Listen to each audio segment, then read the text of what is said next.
Sekarang ada model-model akhir zaman mengatasnamakan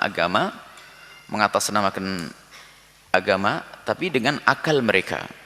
Islam yang ngaco atas dasar maslahah yang selama ini mereka gembar-gemborkan, tapi maslahah salah faham. Mereka tidak faham, tidak mengikuti pemahaman para ulama tentang apa itu maslahah. Sehingga mereka ingin meninggalkan Al-Quran dengan kalimat yang sangat baik, kalimatu haqqin urida bihal batilu. Jadi mereka seolah-olah mengatakan kalimat yang benar, tapi mereka telah merusak agama, yaitu kaum liberal di akhir zaman ini mengatakan maslahah. Selagi itu maslahah, maka itu hukum Allah. Biarpun bertentangan dengan Al-Quran, ini kan kurang ajar. Tapi yang benar adalah semua yang datang dari Al-Quran adalah maslahah. Biarpun menurut kita seolah-olah tidak, itu karena kita kurang paham. Sekarang ada kelompok Islam aneh ini, wah mulai bertebaran nih di kampus-kampus. Di pondok-pondok sudah mulai masuk pemikiran-pemikiran aneh.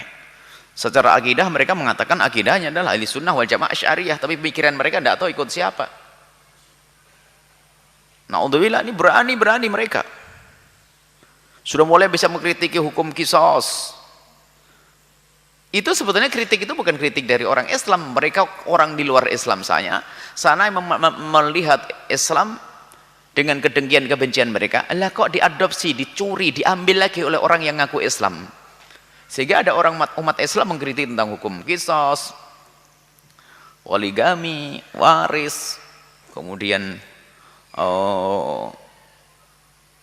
tentang cetusan-cetusan hukum-hukum yang aneh. Tiba-tiba ada seorang muslim katanya tokoh mengatakan homo boleh dan sebagainya. Na'udzubillah. Itulah rubah-rubah, itu adalah dusta atas nama Allah, dan itu kelompok ngaku Islam. Hati-hati, ngaku Islam dan tidak jauh mereka dari rumah tangga kita. Itu dari rumah tangga kita tidak jauh ini kelompok Islam yang mengerikan sekali, itu kelompok ngaco.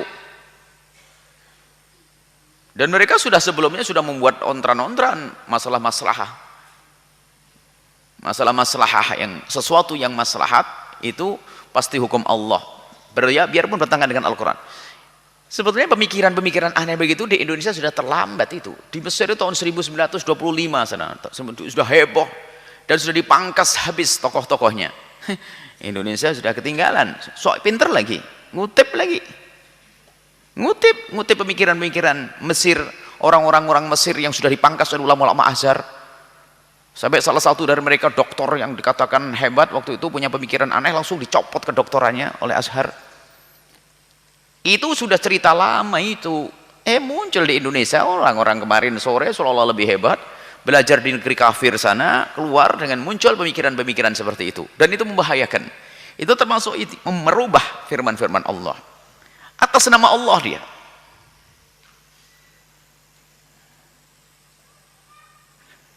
Dan seorang alim besar, Syekh Muhammad Said Ramadan Al-Buti, menulis disertasi doktoral beliau adalah Dhawabitul Maslahah. Sangat tepat untuk dibaca, padahal ditulis berapa tahun yang lalu, sebelum orang aneh ini lahir ya.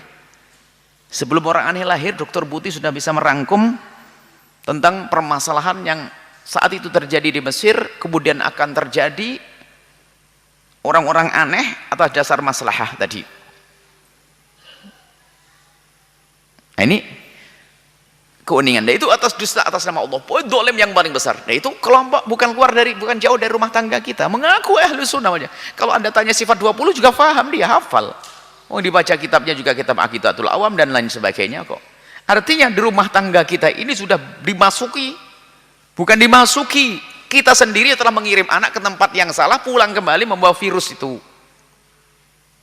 Makanya waspada saat ini harus.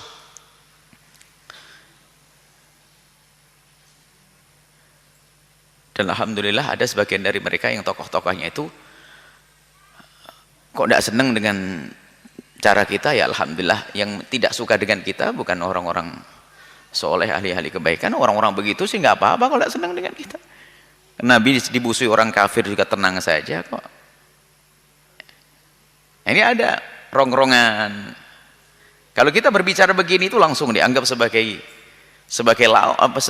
penghalang, karena mereka mereka adalah agen-agen daripada kebusukan orang-orang kafir. agen-agen orientalis, karena ilmu yang dibaca adalah ilmu orientalis. Mereka lebih belajar dari orang orientalis. Kita menemukan di beberapa tempat ada, atau katanya keluarga kita satu payung dalam urusan akidah, tapi kenapa marah dan sebagainya, dan mereka mengadu domba, termasuk pengadu domba antara ulama-ulama kita yang kita sebut beberapa hari, ya manusia-manusia itu mereka ingin berjaya dengan caranya sendiri yang salah itu, sehingga seolah-olah mereka pakai bendera khusus organisasi tertentu misalnya, bukan akidah Asy'ariyah lagi, padahal yang punya organisasi tersebut tidak pernah mengajarkan akidah seperti itu. Dan ini bahaya sekali di akhir zaman ini. Muncul orang-orang liberal, tapi mereka kalau dibilang liberal nggak mau. Ya karena nggak ngerti, dia nggak sadar kayak demikian itu. Tapi jelas pemikiran yang ngaco jauh daripada akidah yang benar.